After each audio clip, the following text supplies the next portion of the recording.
Alo? Eduard? Salut, Nikita!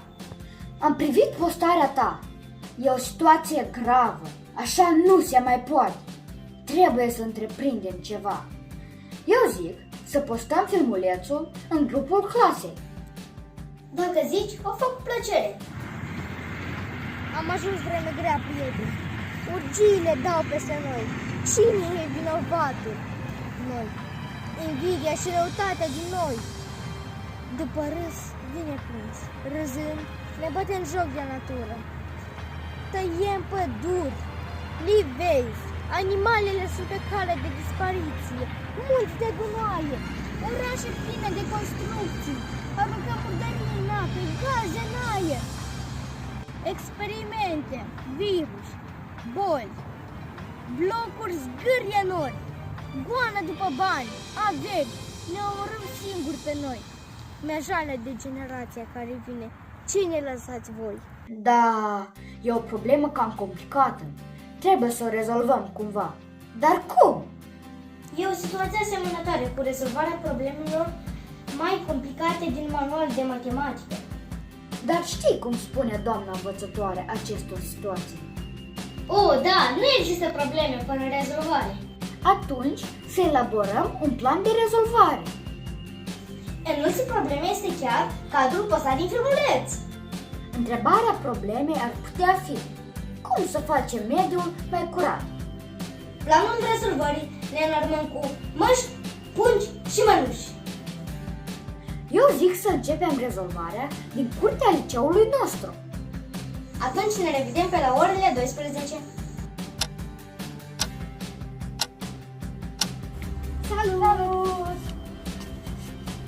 Iată-ne în curtea liceului și acum să zicem ca bloggerul Dorin Galben. Foc la ghete!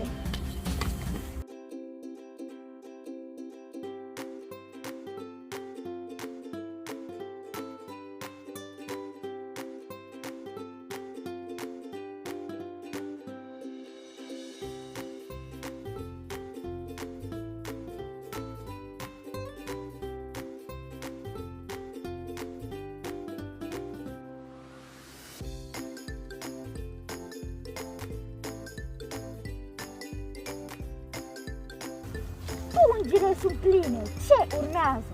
Eu zic să mergem la o platformă de colectare sortată a deșeurilor.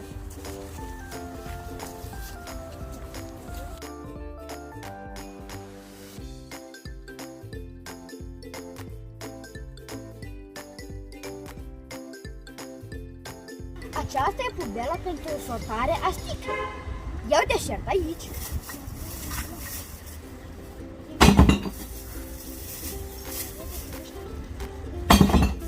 Iar eu, dacă am sortat hârtii, o deșert aici, în pubela pentru hârtii.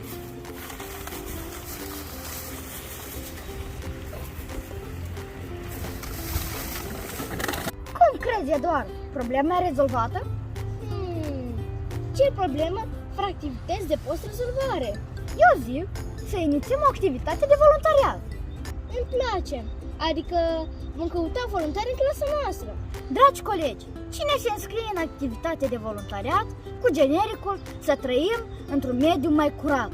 Sau poate protejăm astăzi planeta de mâine?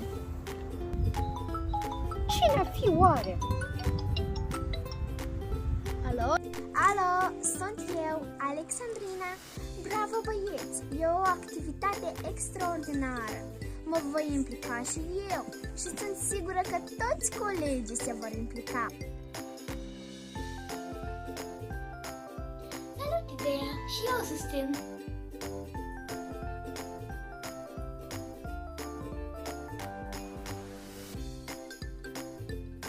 Impresionant!